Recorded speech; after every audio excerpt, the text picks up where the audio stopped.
Hello everyone. हम सब ये तो जानते ही हैं कि जब किसी भी कमोडिटी की प्राइस इंक्रीज करती है तो उसकी डिमांड फॉल करती है, और जब उसकी प्राइस फॉल करेगी तो उसकी डिमांड इंक्रीज होती है।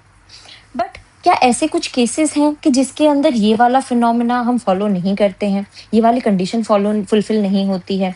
और इस कंडीशन के पीछे के रीजंस क्या हैं कि प्राइस ऐसा ही क्यों होता है कि जब प्राइस इंक्रीज कर रही है तो डिमांड फॉल कर रही है?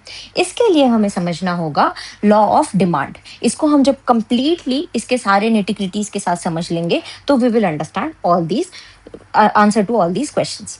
Okay, so what is law of demand?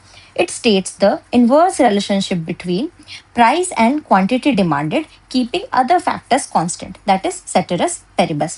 ये क्या बताता है कि जो प्राइस और क्वांटिटी डिमांडेड के बीच का जो इनवर्स रिलेशनशिप है, दैट इज जब प्राइस बढ़ता है तो क्वांटिटी डिमांडेड फॉल करती है, एंड जब प्राइस डिक्रीज होता है तो क्वांटिटी डिमांडेड इंक्रीज करती है। तो इसी रिलेशनशिप को, इसी इनवर्स रिलेशनशिप को हम लॉ ऑफ डिमांड कहते हैं। और keeping other factors constant, what are the other factors जो हमने अभी तक डिटर्मिनेंट्स ऑफ डिमांड पढ़े थे?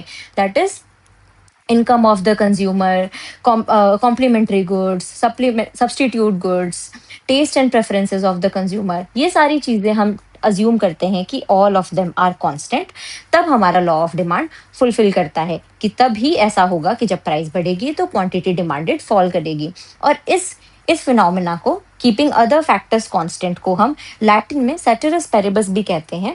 इसीलिए in economics you can easily use this term ceteris paribus instead of writing this completely. Keeping other factors constant की जगह आप सीधे बस सेटेरिस पेरिबस भी लिख सकते हो या बोल सकते हो। ये अपने आप में बता देता है कि आप अदर थिंग्स को कांस्टेंट अज्यूम कर रहे हो। इस लॉ ऑफ डिमांड को हम फर्स्ट लॉ ऑफ परचेज भी कहते हैं। ओके, तो हम समझते हैं कि व्हाट आर द अजम्पशंस। हर लॉ के पीछे अजम्पशंस होते हैं, तभी वो लॉ वर्क करता है। जैसे हमने law of diminishing marginal utility में भी देखा था। ठीक है, तो व्हाट आर द अजम्पशंस, वो डेफिनेशन में ही है, दैट इज सेटेरिस पेरिबस। हम पर क्या क्या फैक्टर्स हैं जिन्हें हम अज्यूम कर रहे हैं कि वो कांस्टेंट होंगे?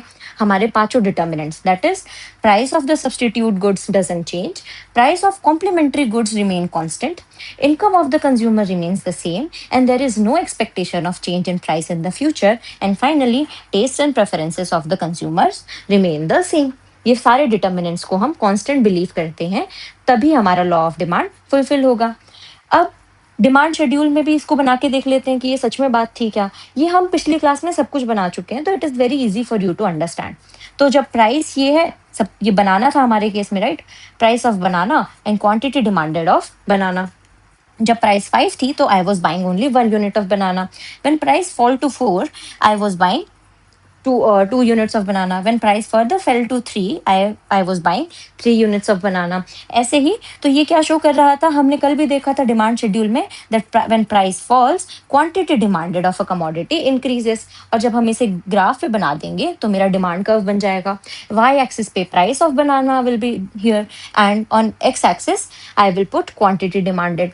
और ये यहाँ पे जब मैं सारे पॉइंट्स को ऐसे साथ में प्लॉट करके जब ज्वाइन कर दूंगी तो it will become my demand curve. But हम इन बाकी सारे फैक्टर्स को कांस्टेंट रख ही क्यों रहे हैं?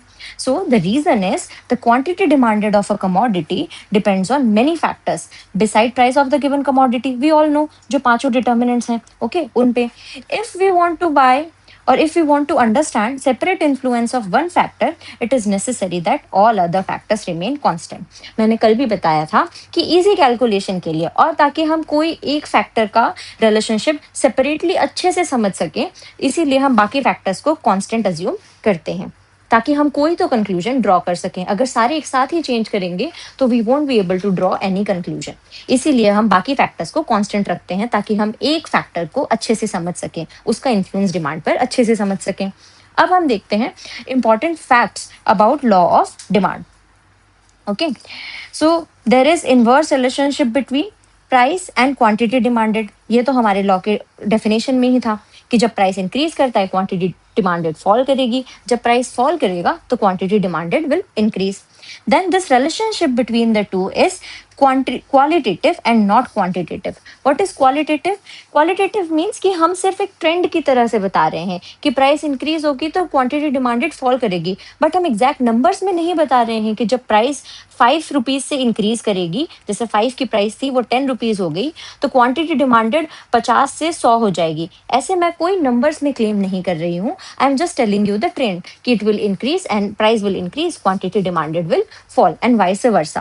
Okay, there is no exact value, that's why it is not quantitative, it is merely qualitative change or relationship that we are showing. Then there is no proportional relationship. Okay, हम proportions में भी नहीं बता रहे हैं कि जब price increase कर रहा है, सपोज 10% से प्राइस इंक्रीज हुई है तो क्वांटिटी डिमांडेड 20% से फॉल करेगी। I am not making any such claim. तो इसके अंदर भी क्या हो गया कि it is not showing any proportional relationship, it is mayor showing the trend of the relationship. Okay, and then finally it is a one-sided statement. Law of demand is telling me the one-sided story. Okay, one sided story कैसे? वो सिर्फ यही बता रहा है कि जब price increase हो रहा है तो क्वांटिटी डिमांडेड फॉल करेगा, और जब प्राइस फॉल कर रही है तो क्वांटिटी डिमांडेड इंक्रीज होगा। It is not telling me the other way round कि जब क्वांटिटी डिमांडेड इंक्रीज होगी सपोज तो प्राइस विल फॉल। ये रिलेशनशिप नहीं यहाँ पे शो किया जा रहा है, सिर्फ प्राइस का ही इफेक्ट हो रहा है इस पे। ओके, तो we should keep this in mind. I hope it is clear to everyone. अब हम डिराइव करते हैं कि इस लॉ ऑफ डिमांड को हम कैसे डिराइव कर सकते हैं। ठीक है, तो इसे हमने कैसे डिराइव किया? सिंपली हमने लास्ट क्लासेस में भी देखा था मार्जिनल यूटिलिटी का कॉन्सेप्ट। सिंगल कमोडिटी के केस में कंज्यूमर हमारे अपने सेटिस्फैक्शन को मैक्सिमाइज करने के लिए ही कंजम्पशन करता है। ठीक है, ताकि मुझे किसी भी कमोडिटी से मैक्सिमम सेटिस्फैक्शन मिल सके, इसलिए मैं किसी भी चीज को कंज्यूम करती हूँ। ओके, तो जब सिंगल कमोडिटी का केस था, जब कंज्यूमर अपनी सारी इनकम सिर्फ एक ही कमोडिटी पे यूज कर रहा था, तब उस केस में इक्विलिब्रियम की क्या कंडीशन थी? That marginal utility of the given commodity should be equal to the price of the commodity. ठीक है, तो ये वाला फुलफिल होनी चाहिए। And law of DMU, that is diminishing marginal utility, is applicable, which states that as I consume more and more units or successive units of a commodity, my marginal satisfaction or marginal utility from the every additional units keeps on falling. ये हमारा law of DMU था। अगर आपको इसके बारे में और समझना है तो आप मेरी प्रीवियस वीडियो भी देख सकते हैं, जिसमें मैंने लॉ ऑफ डीएमयू को अच्छे से समझाया है, और कंज्यूमर का equilibrium single commodity and double commodity की केस में भी अच्छे से समझाया है। सो अभी हम सिर्फ लॉ ऑफ डिमांड को डिराइव करते हैं इसकी मदद से। तो अगर ये इक्वल नहीं है तो क्या होगा? So when marginal utility is more than price, इस केस में क्या होगा? Suppose price of the given goods good falls. Okay, it makes marginal utility greater than the price. इस केस में क्या होगा? जैसे पहले ये सपोज 10 और 10 थी, मार्जिनल यूटिलिटी भी मुझे 10 मिल रही थी और price of the commodity was also 10, but ऐसा जब प्राइस फॉल करेगी तो प्राइस क्या हो गई? कम हो गई, 10 से ₹8 हो गई। तो व्हेन प्राइस तो marginal utility is more then the price, है ना? इस केस में क्या हुआ? तो मुझे जो सेटिस्फैक्शन है उस कमोडिटी से वो ज्यादा मिल रहा है compare to the price I am paying, तो it encourages me to buy more of the given commodity. तो ये क्या शो कर रहा है कि जब प्राइस गिरा तो डिमांड इंक्रीज हो गई, क्योंकि मैं ज्यादा खरीदूंगी, मुझे उससे अभी भी ज्यादा सेटिस्फैक्शन मिल रहा है। तो consumer will continue to buy more of the given commodity until, कब तक कंजम्पशन बढ़ाऊंगी मैं? Until my marginal utility is equal to price again, क्योंकि मैं जैसे ही सक्सेसिव कंजम्पशन बढ़ाऊंगी तो because of law of DMU, that is diminishing marginal utility, मेरी marginal utility will start to fall. और ये फॉल कब तक करनी चाहिए? जब तक it is equal to price, जब ये 8 और 8 बराबर हो जाएंगे। तो hence it shows what? It shows when price falls the demand, quantity demanded increases. अब हम दूसरा केस ले लेते हैं, when marginal utility is less then the price. अगर प्राइस बढ़ जाता है तो क्या होगा? It makes MU less than the price. इस केस में वही सेम एग्जांपल, 10 और 10 इक्वल थे, ये प्राइस था मेरा। ठीक है, तो जब मेरी प्राइस बढ़ गई 10 से ₹12 हो गई, तो इस केस में my price is more than my marginal utility, मुझे सेटिस्फैक्शन कम मिल रहा है compare to the price I am paying. तो what will I do? I will reduce my consumption. और जब मैं कंजम्पशन रिड्यूस करूंगी तो because of law of DMU my marginal utility will increase. और वो कब तक इंक्रीज करेगी, it will increase till it is equal to the price, जब तक ये 12 और 12 बराबर हो जाए। तो इट शोज व्हाट, क्योंकि जब प्राइस बढ़ गया तो मैंने मेरा कंजम्पशन कम कर दिया, क्योंकि मुझे सेटिस्फैक्शन MU कम मिल रहा था उससे। तो it is showing that when price increases my quantity demanded decreases. So finally, what does it conclude? It concludes that there exists an inverse relationship between price of a given commodity and its quantity demanded. I hope it is clear to everyone. अब इसे हम to commodity के case में भी समझते हैं कि to commodity के केस के अंदर कैसे होगा ये possible. So what was the law applicable in case of two commodities equilibrium के टाइम पे? It is law of marginal utility. It is merely an extension of law of diminishing marginal utility. इसके लिए भी आप मेरी previous video देख सकते हैं जिसके अंदर मैंने टू कमोडिटी केस के अंदर भी कंज्यूमर्स का इक्विलिब्रियम समझाया है।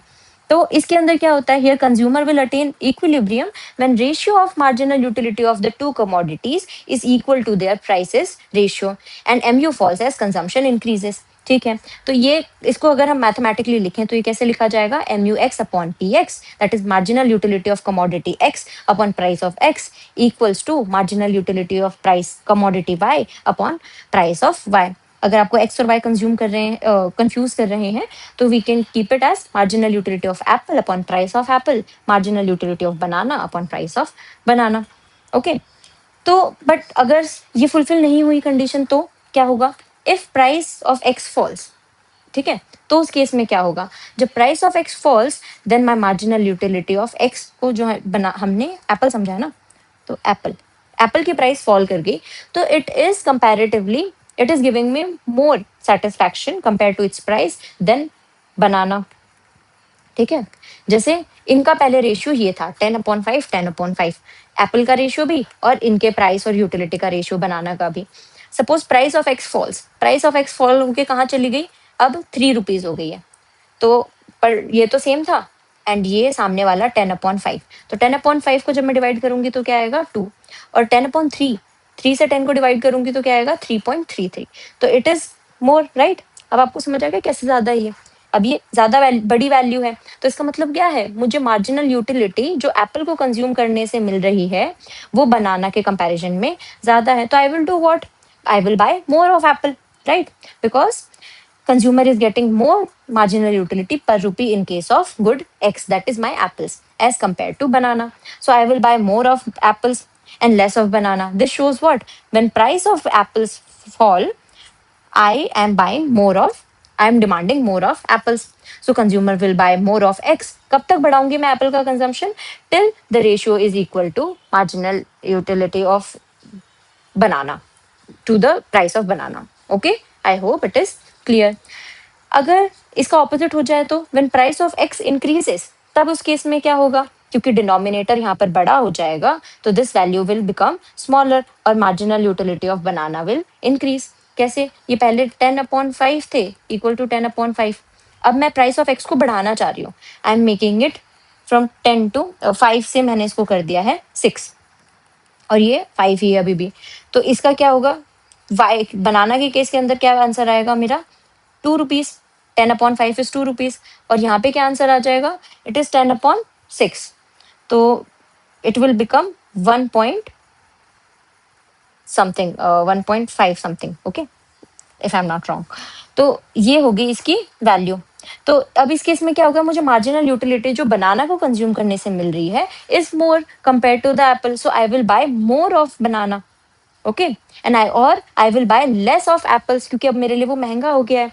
तो इट इज शोइंग व्हाट, जब price of Apple increased my demand for Apple reduced. कब तक मैं रिड्यूस करूंगी एप्पल का कंजम्पशन बनाना के लिए, बिकॉज तब जब तक इनका प्राइस का रेशियो वापस से इक्वल ना हो जाए। So it is also showing that there exist an inverse relationship between price of a commodity and quantity demanded of the commodity. I hope ये डेरिवेशन आपको क्लियर है और लॉ ऑफ डिमांड आपको समझ में आ गया है। अब हम समझते हैं कि what are the reasons behind this law of demand, कि क्या रीजंस हैं कि ऐसा ही होता है, इनका इनवर्स रिलेशनशिप ही क्यों चल रहा है। ओके, तो इसके पीछे का मैं रीजन समझेंगे। सबसे पहला तो लॉ ऑफ DMU हमने अभी देखा, law of diminishing marginal utility. हमें पता ये लॉ क्या है, it states that as successive units of a commodity are consumed, the additional satisfaction from the additional commodity keeps on declining. Okay, this is my law of diminishing marginal utility. So demand for a commodity depends on its utility. Utility हमें याद है is the want satisfying power of a commodity. More the utility, I will pay more. मुझे ज्यादा satisfaction हो रहा है तो मैं उस चीज को ज्यादा consume करूंगी. As a result, consumer will not be prepared to pay the same price for additional unit of the commodity. He will buy more units only when the price falls. क्योंकि मेरा जैसे जैसे मैं सक्सेसिव कंजम्पशन बढ़ाती जाऊंगी मेरी marginal utility fall करेगी पर प्राइस तो सेम ही है. ठीक है, तो मैं एक लिमिट के बाद में जब तक that is my marginal utility is equal to price मैं सिर्फ तब तक ही कंज्यूम करूंगी क्योंकि मैं इसके बाद कंज्यूम करूंगी तो मेरी MU will be lesser than my price. ठीक है, तो मैं अब और ज्यादा कंजम्पशन नहीं करना चाहूंगी. मैंने देखा ना अभी पीछे भी हमने कंजम्पशन स्टॉप कर दिया था जब ये वाली कंडीशन आई थी. तो मैं कब तक स्टॉप करूंगी और अगर मुझे और कंजम्पशन करना है बढ़ाना है तो what should happen? Either this MU should increase और MU increase कब करेगा जब या तो ये प्राइस फॉल करनी चाहिए तो मैं तभी ज्यादा कंज्यूम करूंगी जब प्राइस फॉल करेगा. इसलिए लॉ ऑफ DMU एक रीजन है कि law of demand is applicable. ठीक है, मैं एक्स्ट्रा सक्सेसिव यूनिट के लिए ज्यादा और पे नहीं करना चाहूंगी because my marginal utility from the successive unit is lesser compare to the previous unit. So I will only consume more when the price falls ताकि मेरा MU equals to price. Okay, ठीक है.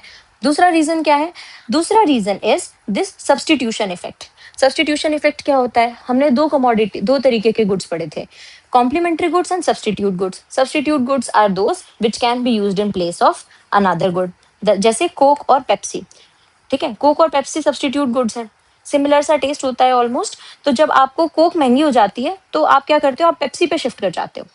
ठीक है, क्योंकि आपको सेम चीजें मिल रही हैं, they are very close substitute to each other और आपके लिए वो चीपर है. तो this substitution effect is also the reason behind law of demand. It refers to substituting one commodity in place of other when it becomes relatively cheaper. ठीक है, जैसे हम कोक की बात करते हैं, हमारे एग्जाम्पल में कोक है. ओके, जब कोक की प्राइस बढ़ती है, जब कोक की प्राइस बढ़ गई तो और हमने क्या किया है, assume ceteris paribus, right, that assuming other things are constant. Pepsi की प्राइस तो सेम टू सेम है, कोक भी पहले 10 रुपए की थी, पेप्सी भी 10 रुपए की थी. अब कोक की प्राइस बढ़ गई है मार्केट के अंदर, ये 10 से 12 रुपए की हो गई है. बट पेप्सी की प्राइस तो अभी भी 10 रुपए है, उसके अंदर तो कोई चेंज आया ही नहीं, हमने तो एज्यूम किया ही नहीं है.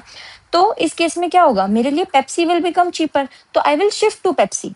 अब मैं पेप्सी ज्यादा कंज्यूम करूंगी तो इससे जो कोक कंज्यूम करने वाले लोग थे उनकी क्वांटिटी कम हो जाएगी, तो quantity demanded for Coke will reduce. Okay, so this is my law of demand only. When price of a commodity increases, its quantity demanded reduces. ये क्यों हुआ? क्योंकि लोग शिफ्ट कर गए. ठीक है, क्योंकि Pepsi will become relatively cheaper compare to the Coke. So assuming no change in price of the substitute, ये तो हम मान ही रहे हैं. So demand of given commodity rises. I hope substitution effect भी समझ में आ गया. इसी को हम सब्सटीट्यूशन इफेक्ट कहते हैं कि जब हमारी कमोडिटी की प्राइस बढ़ जाती है तो substitute good becomes relatively cheaper और हम उस पर शिफ्ट कर जाते हैं हमारे कंजम्पशन में, and my quantity demanded for the given commodity falls. This is my substitution effect. ये एक और रीजन है लॉ ऑफ डिमांड के लिए. अब तीसरा रीजन क्या है, इनकम इफेक्ट. इनकम इफेक्ट क्या है? It refers to effect on demand when real income of a consumer changes due to change in price of the given commodity. Real income क्या होती है? Real income is my purchasing power, कि मैं actually किससे कितना खरीद सकती हूँ. ये हमने बजट जब समझा था तो मैंने आपको अच्छे से समझाया था, हम फिर भी एक बार देखते हैं. सपोज आपकी इनकम है 100 रुपए. ओके, और अब आप एप्पल्स खरीद रहे थे. ठीक है, one Apple cost you 100 rupees he. Suppose एक एप्पल की कॉस्ट आपके 50 थी, चलो 50 थी. One Apple is costing you 50 rupees. तो आप 100 रुपीज की इनकम के साथ में आप कितने एप्पल खरीद सकते हो? दो. आप 2 एप्पल खरीद सकते हो. ठीक है, और सपोज व्हेन प्राइस फॉल्स, जब प्राइस फॉल हो गया एप्पल की, ये 50 रुपए से सपोज 25 रुपए का हो गया अब एक एप्पल, तो आप सेम 100 रुपए की इनकम के अंदर आप 4 एप्पल खरीद सकते हो. ठीक है, 100 रुपए को आप पूरा स्पेंड करोगे तो आप अभी 4 एप्पल खरीद सकते हो. तो आपकी क्वांटिटी डिमांडेड क्या हो गई? इंक्रीज हो गई. आपकी जो इनकम की कैपेसिटी थी वो इंक्रीज हो गई. आपकी इनकम में तो कोई चेंज आया ही नहीं, आपकी इनकम तो अभी भी 100 ही रुपए है. पहले आप क्योंकि प्राइस 50 रुपए था तो आप सिर्फ 2 खरीद पा रहे थे एप्पल, और अब क्योंकि प्राइस कम हो गया है तो आपकी इसी इनकम के अंदर आप 4 एप्पल खरीद सकते हो. ठीक है। तो as a result you can purchase more of a given commodity, क्योंकि प्राइस गिर गई तो आपकी जो रियल परचेजिंग पावर थी, आपकी जो किसी भी कमोडिटी को परचेज करने की जो शक्ति थी, क्षमता थी, वो इंक्रीज हो जाती है। तो इस this is the income effect. और ऐसे ही अगर प्राइस ऑफ एप्पल इंक्रीजेस, ये 50 से सपोज 70 रुपीज हो जाता, तो आप पूरा 2 एप्पल भी नहीं खरीद पाते, ठीक है, क्योंकि 100 में से आप 70 रुपीज का तो एक ही एप्पल आ जाता, और आप 1.5 एप्पल मार्केट में मिलता नहीं है, तो ठीक है, और डेढ़ भी आधा एप्पल भी मिल जाता, तो then also it is less than 2 apples जो आप पहले खरीद पा रहे थे। तो आपकी परचेजिंग पावर इस प्राइस के कारण अफेक्ट हो रही है। आपकी इनकम में कोई चेंज नहीं आया है, बट फिर भी you have become, this commodity has become expensive for you. Okay, so this is called income effect, कि आपके प्राइस में चेंज आने से आपकी रियल इनकम, आपकी रियल में जो आप कमोडिटी को खरीदना चाहते हो, आपकी इनकम में वैसे कोई चेंज नहीं आया, कोई नॉमिनल चेंज नहीं हुआ है कि आपकी इनकम सच में 100 से 120 रुपए हो गई थी इसीलिए आप 4 एप्पल खरीद पा रहे हो, नहीं। It is because the commodity became cheaper, so you are able to purchase the same commodity with the same income increased. This is my income effect. I hope it is clear. And what is the price effect? Price effect हम simply कह सकते हैं, अगर exam में आ जाता है कि price effect क्या होता है, it is the sum total of income effect and substitution effect. जब हम इन दोनों को जोड़ देंगे तो हमें एक्चुअली समझ आ जाएगा कि price of a given commodity से क्वांटिटी डिमांडेड में कैसा चेंज आ रहा है। इस कॉन्सेप्ट को, प्राइस इफेक्ट को and income effect and substitution effect, इसे हम और भी ज्यादा डिटेल में थोड़ा अच्छे से और समझेंगे, because it is very important for UPSC and state PCS students. ये इसमें पीवाईक्यूज भी आए हुए हैं, प्रीवियस ईयर के क्वेश्चंस में भी सारे कॉम्पिटिटिव एग्जाम्स में ये क्वेश्चन पूछा हुआ है, सब्सटीट्यूशन इफेक्ट क्या होता है, इनकम इफेक्ट क्या होता है गिवन कमोडिटी का, और ये कैसे प्राइस की और क्वांटिटी डिमांडेड में रिलेशन क्या है इनके बीच में, ठीक है। तो इसको हम अच्छे से एक और, I will make another video on it and we will understand it even more detail. Okay, तो इसे हम बाद में देखेंगे। तो अभी पर हमें मेन डेफिनेशन समझ में आ गई है कि देर आर 3 रीजन, 3 रीजन तो हमें अभी समझ में आ गए। Law of DMU is the reason for law of demand, then substitution effect, कि हम एक गुड से दूसरे गुड पर सब्सटीट्यूट कर जाते हैं, income of the real income of the consumer changes, that is income effect, and then fourth that is additional consumer. Additional consumer क्या होता है? जब किसी भी कमोडिटी की प्राइस फॉल करती है, तो जो पहले जो लोग ये कमोडिटी को खरीद नहीं पा रहे थे, now they are also able to buy it because their purchasing power is also increasing. When price reduces, new consumer who were earlier in no condition to buy due to higher prices, they start purchasing it, so the total demand of the given commodity increases. Suppose हमारी जो Apple था, वो Apple की पहले price थी 50 रुपए, है ना, 1 Apple was costing me 50 rupees, और जब ये एप्पल सस्ता होके 25 रुपए का हो गया, तो जो पहले जो लोग जिनकी इनकम ही सपोज 50 रुपए थी, नहीं सॉरी 40 रुपए थी, तो वो लोग तो पहले इस एप्पल को खरीद ही नहीं पा रहे थे, है ना, क्योंकि ये इनकी इनकम से ही बाहर था। बट अब जब क्योंकि एप्पल सस्ता हो गया है, वो 25 रुपए का हो गया है, तो दीज कंज्यूमर्स जिनके बजट के अंदर ये पहले आता ही नहीं था, वो भी अब इस एप्पल को खरीद पाएंगे, क्योंकि अब 25 रुपए का हो गया, सस्ता हो गया, तो they will also start buying. तो जो total number of consumers of apple थे, इट विल इंक्रीज, ठीक है, क्योंकि और हम देख रहे हैं ये मार्केट डिमांड का मेन फिनोमिना है। मार्केट डिमांड क्या थी? Quantity demanded of demand of apple by all the consumer, demand of one commodity by all the consumers. तो जो नंबर ऑफ कंज्यूमर्स थे एप्पल के, वो इंक्रीज हो जाएंगे, ठीक है, because earlier people who were not able to afford this apple due to the price constraint, they are also able to afford it now, तो they will add to the number of consumers, इसलिए quantity demanded of apple will increase. Okay, then the last, different uses. We all know that in an economy we have resources, limited resources, they have alternative uses and unlimited human wants. तो जिन resources के alternative uses है, alternative use means more than one use, जैसे हमारा milk, हमारी electricity. तो milk के क्या थे एक से ज्यादा यूज? हम उसको डायरेक्टली पीने के लिए यूज कर सकते हैं, कर्ड बना सकते हैं, पनीर बना सकते हैं, ओके, चीज बना सकते हैं। इलेक्ट्रिसिटी के भी बहुत सारे यूज हैं, हम घर में कंज्यूम कर सकते हैं, फैन, एसी, लाइट, सब कुछ चला सकते हैं। तो एक ही कमोडिटी के मोर देन वन यूज हैं, तो डिफरेंट यूज भी बढ़ जाते हैं। जब price of a commodity falls, तो उस केस के अंदर जो ऑल्टरनेटिव यूजेस थे जिन्हें हम पहले नहीं यूज कर रहे थे, now I will start using my commodity for that also. जैसे आप समझो कि पहले प्राइस ऑफ मिल्क था 40 रुपीज, ओके, तो आप क्योंकि ये और आपकी इनकम है सपोज 100 रुपए, आपको इसके अंदर बाकी चीजें भी खरीदनी है, तो आपने 40 रुपीज का जब मिल्क आ रहा था तो आप उसको सिर्फ इंपॉर्टेंट यूजेस में ही यूज कर रहे थे। जैसे आप सिर्फ उसको डायरेक्टली कंज्यूम कर रहे थे, सिर्फ ड्रिंक करने में यूज कर रहे थे, और अगर वो थोड़ा बहुत बच गया तो you are making curd out of it. Okay, सिर्फ आपने उसके इंपॉर्टेंट यूजेस में ही रखा। बट ये नेक्स्ट डे मिल्क सपोज सस्ता हो जाता है and the price falls to 30 rupees, तो और आपकी इनकम तो सेम है, तो आपकी परचेसिंग पावर इंक्रीज हो गई, राइट? तो इस केस में अब आप क्या करोगे, क्योंकि अब ये मिल्क सस्ता हो गया तो now you will buy more of this milk, और आप इसको सारी जगह पे यूज करोगे। आप ऑफकोर्स आपके इंपॉर्टेंट यूजेस तो करोगे, drink, and if it is remaining then you will make curd out of it. अब आप उसका पनीर भी बना लोगे, क्योंकि अब आपके लिए वो सस्ता हो गया ना, तो you will buy more of it. तो इसके कारण क्या हो रहा है, when price of a commodity is falling, the commodity will commodities with alternative uses will be put to all its uses whether important or not।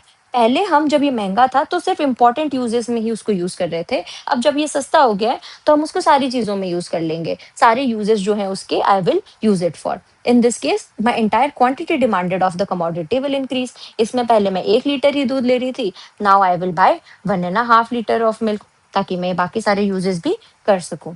I hope it is clear. These were the all reasons behind my law of demand. Now, final topic for today, that is exceptions to law of demand. क्या सारी ही चीजें इस law of demand को follow करती हैं, हर condition में ये law of demand fulfill होगा? नहीं, there are few exceptions. छोटू छोटू से हम जल्दी से इनको समझ लेते हैं। Number 1 is giffen goods. Giffen goods क्या है? जब हमने इनकम पढ़ी थी in the very first class of demand, जब हमने डिटर्मिनेंट्स ऑफ डिमांड भी पढ़े थे, then we saw two kinds of goods, normal good and inferior good. Okay, inferior good क्या थे? ऐसे गुड जो मेरी इनकम कंस्ट्रेंट की वजह से मुझे वो कंज्यूम करने पड़ रहे हैं, but when my income increases I do not prefer to buy them any more. जैसे फॉर अ पुअर पर्सन, उसके लिए इनकम उसकी कमजोरी है, ठीक है, फॉर अ पुअर पर्सन, उसको वो अपनी कम इनकम की वजह से, पुअर्टी की वजह से ही is force to buy bajra, ठीक है, वो वीट को या फिर राइस को अफोर्ड ही नहीं कर सकता है। तो जब वीट की जब wheat for him this bajra is a inferior good. I hope it is clear, क्योंकि उसकी मजबूरी है, और जब उसकी इनकम बढ़ेगी, जब उसकी इनकम इंक्रीज हो जाएगी, सपोज वो पहले से 100 रुपए कमा रहा था, अब वो 150 रुपए, जब 150 रुपीज कमाएगा, तो he will shift from bajra to rice और wheat. So for him bajra is a inferior good, because वो अपनी इनकम की कंस्ट्रेंट की वजह से, क्योंकि इसकी इनकम कम है, क्योंकि वो पुअर है, इसलिए वो बाजरा को कंज्यूम कर रहा है। But for a rich person bajra is not a inferior good, क्योंकि वो बाजरा को बाय चॉइस कंज्यूम कर रहा है। For a rich person, okay, जैसे अगर उसकी इनकम 1 लाख रुपीज है for a rich person, right, तो उसको फर्क नहीं पड़ता, वो बाजरा बाजरा तब भी कंज्यूम कर सकता है। तो बाजरा अपने आप में एक इंफीरियर गुड नहीं है, it is inferior for a poor person because he is forced to consume it, and it is not inferior or a normal good for a rich person. I hope it is clear. और अगर आपको ये concept अच्छे से और समझना है तो you can watch the video on demand and determinants of demand. तो गिफन गुड क्या है फिर हमारे? So Giffen good is a special kind of inferior good only. It is a special kind of inferior good on which the consumer spends a large part of his income, and their demand increases with increase in price, and demand falls with fall in price।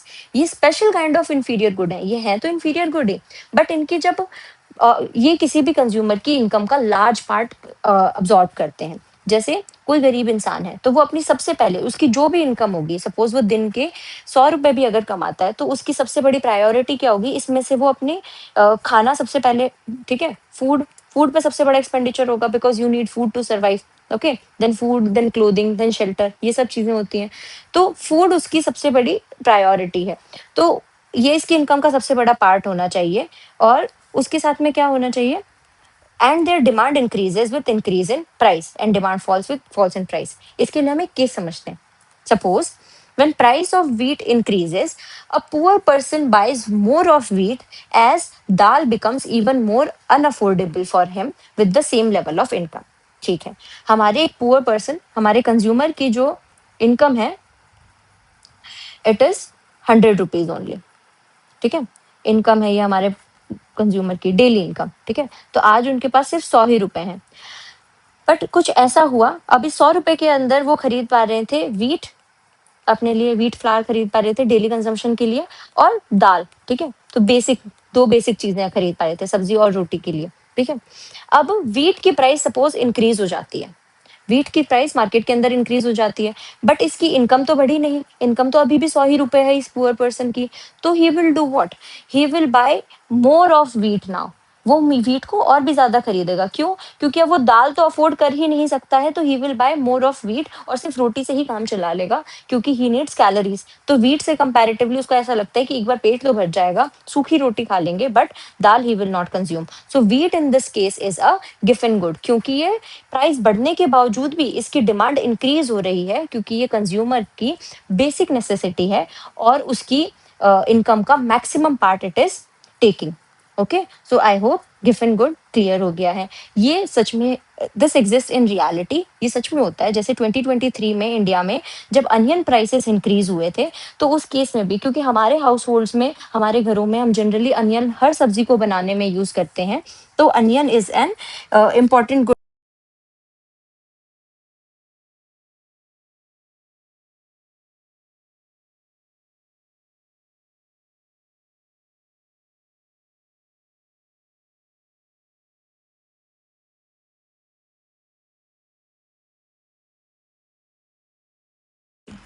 हाँ, जब onion के prices increase भी हुई थी, then also people increased consumption of onion. उस समय भी price increase होने पर भी उन्होंने अनियन की डिमांड बढ़ा दी थी। ऐसा क्यों किया था? क्योंकि it is part of basic necessity, क्योंकि वो बाकी सब्जियां अब अफोर्ड नहीं कर पा रहे थे, वो सिर्फ कांदा रोटी खा रहे थे। तो ऐसा रियल फिनोमिना है। ऐसा ही चाइना में देखा था राइस के कारण। तो बेसिक नेसेसिटीज के केस में पुअर पीपल के साथ में ये फिनोमिना हम देखते हैं, तो उन्हें हम गिवन गुड्स कहते हैं।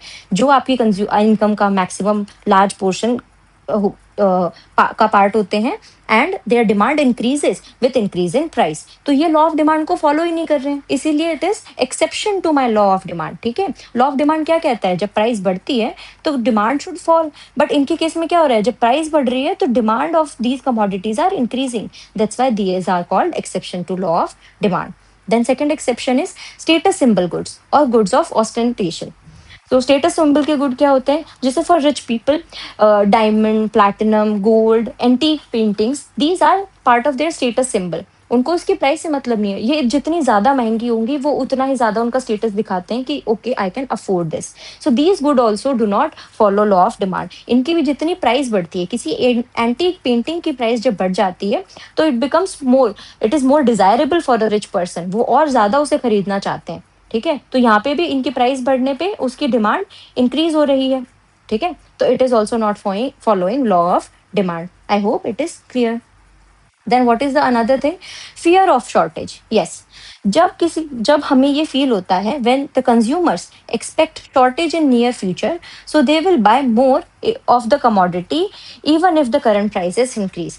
जैसे मुझे ऐसा लगता है कि थोड़े टाइम बाद में वॉर होने वाला है, या फिर किसी कमोडिटी की भयंकर शॉर्टेज होने वाली है, तो भले ही वो मुझे आज बहुत महंगा मिल रहा है, I will still buy it more because I am fearing the shortage of the given commodity. जैसे वॉर के केस में होता है, सबको ऐसा होता है वॉर में लॉकडाउन लग जाएगा, सारी चीजें कम हो जाएंगी, प्रोडक्शन नहीं कर पाएंगे हम। तो उस केस में क्या होता है? लोग होर्डिंग शुरू कर देते हैं, HOARDING, होर्डिंग। होर्डिंग का मतलब होता है सामान इकट्ठा करना शुरू कर देना। तो लोग सामान इकट्ठा करना शुरू कर देते हैं, क्योंकि उन्हें डर होता है कि बाद में इसकी शॉर्टेज, इसकी कमी हो जाएगी मार्केट में। तो और भले ही अभी प्राइसेस इंक्रीज हो रहे हैं, क्योंकि सब एकदम से खरीदेंगे तो प्राइस बढ़ जाता है। तो इस वजह से भी लॉ ऑफ डिमांड यहाँ पे फॉलो नहीं हो रहा है। फेमाइन इज, जब सूखा अकाल पड़ता है, तो फूड के केस में ये जनरली होता है, तो पीपल स्टार्ट होर्डिंग फूड। अभी जैसे हमारे यहाँ भी हुआ था, जब फ्यूल प्राइसेस बढ़ गए थे, सिलेंडर के प्राइसेस, हमें ऐसा था कि फ्यूल, गल्फ वॉर चल रहा था जब, ईरान और यूएस के बीच में वॉर जब हुआ, तो उसके कारण फ्यूल के प्राइसेस इंक्रीज हो गए थे मार्केट में। तो हम सब एक्सपेक्ट कर रहे थे कि सिलेंडर, एलपीजी के प्राइसेस इंक्रीज हो जाएंगे और फ्यूचर में उसकी शॉर्टेज होने वाली है। तो इवन दो the prices of LPG increase, cylinder increase, people were buying more and more of it, क्योंकि उन्हें ऐसा डर था क्योंकि फ्यूचर में वो खत्म हो जाएगा। तो इसी के कारण लॉ ऑफ डिमांड भी यहाँ पे फॉलो नहीं हुआ। तो यहाँ पर भी प्राइस जब इंक्रीज हो रहा है, तब भी लोग उसकी क्वांटिटी डिमांड बढ़ा रहे हैं। ठीक है, I hope it is again an exception of law of demand. It is clear. चौथा क्या है, ignorance of the consumer. Yes, ये तो सिंपल बात है कि अगर आपको पता ही नहीं है कि इस कमोडिटी की क्या एक्चुअल प्राइस है मार्केट में और कितनी होनी चाहिए, तो आपको आराम से बेवकूफ़ बनाकर आपसे ज़्यादा प्राइस ली जा सकती है। जैसे आपको पता ही नहीं है कि एक 1 केजी अनियन की प्राइस मार्केट में क्या है। आपको पता नहीं है कि वो 30 रुपीज़ में 1 केजी अनियन आ रहा है। तो आप अनअवेयर हो and now you go to a shop and you buy कि मुझे 1 किलो अनियन लेना है, और the seller is very smart, उसको पता है कि आपके पास में आपको नहीं पता है, तो he will charge you suppose 60 rupees, तो प्राइस इंक्रीज हो गया है, then also you are buying the good because you are ignorant of the price, you are ignorant of the market condition. तो इस केस में भी लॉ ऑफ डिमांड नहीं fulfil करता है। इसीलिए हम अज्यूम करते हैं in for law of demand to be applicable that the consumer is rational. Rational कौन होता है? जो who measures, calculates, and who knows the market condition, and accordingly he spends his money to maximize his or her satisfaction. तो अगर ignorant है तो उस case में लॉ ऑफ डिमांड भी फुलफिल नहीं होता है। देन फैशन रिलेटेड गुड्स के केस में भी ये देखा गया है कि लॉ ऑफ डिमांड को यहाँ पर एक्सेप्शन मिल जाती है। कैसे? कि अगर हमें पता है कि कोई ट्रेंडी चीज है अभी मार्केट के अंदर, some kind of dress, something, जैसे कोई फ्लोरल ड्रेस आप मान लीजिए एग्जांपल के लिए, फ्लोरल ड्रेस अभी कुछ ट्रेंडिंग है, जैसे आजकल कॉर्सेट वाले ड्रेसेस बहुत ही ट्रेंडी हैं, तो even though their prices are high, people are more likely to buy it because of the fashion in trend. Okay, तो इसके कारण पे भी लोग उसको ज़्यादा खरीदते हैं, तो यहाँ पे भी लॉ ऑफ डिमांड एप्लीकेबल नहीं होता है, भले ही उसकी प्राइस हाई है, then also people are demanding it more because it is in fashion. Then necessities of life, yes, सारे नेसेसिटी गुड्स के केस में भी यही होता है।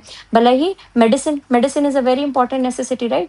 तो जब मेडिसिन की प्राइस भले ही मार्केट में बढ़ भी जाए, then also you are going to buy more of it, क्योंकि आपकी रिक्वायरमेंट है, आप बीमार हो, आपको ठीक तो होना ही है, तो उसके लिए आपको मेडिसिन तो लेनी ही पड़ेगी। अगर वो महंगी भी हो गई है, then also you do not have any option, so even if the price of medicine increases, you are going to buy more of this necessity. ठीक है, तो इस केस में भी लॉ ऑफ डिमांड यहाँ पर एप्लीकेबल नहीं हो रहा है। Then change in weather, yes, weather भी जब चेंज होता है, then also you are constrain to buy a given commodity. जैसे बहुत ज्यादा ठंड बढ़ गई, ओके, जैसे अभी बहुत ही ज्यादा अगर ठंड हो जाती है, तो उसके कारण क्या होगा, you are force to buy woollen clothes. ठीक है, तो भले ही वुलन क्लोथ्स की प्राइस और महंगी हो जाए, पर आपको फिर भी उसकी क्वांटिटी ज्यादा खरीदनी पड़ेगी। क्यों? क्योंकि आपको सर्वाइवल के लिए, ठंड को रोकने के लिए वो वुलन कपड़े तो चाहिए ही ना, bigger jackets you also need them. तो change in weather also affects, तो यहाँ पर भी लॉ ऑफ डिमांड फुलफिल नहीं हुआ। तो these were the 7 exceptions to law of demand, that is number 1, given goods, number 2, status symbol goods or goods of ostentation, then fear of shortage in the near future, then ignorance of the consumer, fashion related goods, necessities of life, and change in weather. These were the exceptions to law of demand. But you have to keep this thing in mind कि हम हमेशा इन exceptions को दिमाग में रख के हर चीज नहीं करेंगे, कि in normal condition we always assume, in normal conditions and considering the given assumptions, law of demand is universally applicable. हम normally ये assume करते हैं कि law of demand generally applicable है, ये सिर्फ exceptional conditions हैं। ठीक है, तो इनको exception is not the law, तो हमें law पे ही ध्यान रखना है, law is normally universally applicable, वो हमेशा सही होता है। देन एक छोटू सा और डिफरेंस आपको, बस एक छोटी सी निटिक्रिटी और पता होना चाहिए। हमने इंडिविजुअल और मार्केट डिमांड पढ़ी थी। Individual demand is demand of one commodity by one consumer, and market demand is demand of one commodity by all the consumers. तो इंडिविजुअल डिमांड के केस में लॉ ऑफ डिमांड का applicable होना is very is very subjective, it may और may not follow the law of demand. क्यों? क्योंकि आपकी individual इच्छा भी होती है, भले ही प्राइस बढ़ रहा है, बट आपको कोई कमोडिटी बहुत ही पसंद है, तो आप उसको फिर भी खरीदोगे। अगर आप उसे अफोर्ड कर सकते हो तो you will still buy it, you won't care कि इसकी प्राइस बढ़ गई है, अब ये मेरे लिए महंगा हो गया, मुझे नहीं खरीदना चाहिए। अगर आप उसे अफोर्ड कर सकते हो तो you will definitely buy it if income is not a constraint for you. तो here the law of demand may or may not follow, but in market conditions, जब हम मार्केट की बात करें, मार्केट डिमांड की बात करेंगे, तो law of demand universally follows. यहाँ पे law of demand universally applicable होता है, बारिंग सब कंजम्पशन, नॉर्मल कंडीशंस में ये हमेशा एप्लीकेबल होता है। I hope it is clear to everyone. तो आज हमने पूरी डिटेल में अच्छे से समझा what is law of demand, what are the reasons behind this law of demand, how to derive this law of demand from law of DMU, that is marginal utility in single commodity, and law of equidistance, marginal utility, equimarginal utility. तो 2 commodities के case में भी हमने derive करना सीखा। We saw exceptions to law of demand as well. तो अब हम नेक्स्ट क्लास में हम क्या देखेंगे, क्योंकि मैंने आज बताया सब्सटीट्यूशन इफेक्ट और इनकम इफेक्ट ये बहुत ही इंपॉर्टेंट कॉन्सेप्ट है, तो इसको हम और ही डिटेल में नेक्स्ट क्लास के अंदर देखेंगे। I need to make another separate video on it, ताकि प्राइस इफेक्ट हमको अच्छे से समझ में आ सके। Okay, I hope it is clear to everyone. If you like the video, you can press the like button, subscribe to the channel and share it with your friends. अगर आपको कोई भी डाउट है तो आप कमेंट सेक्शन में मुझसे पूछ सकते हैं।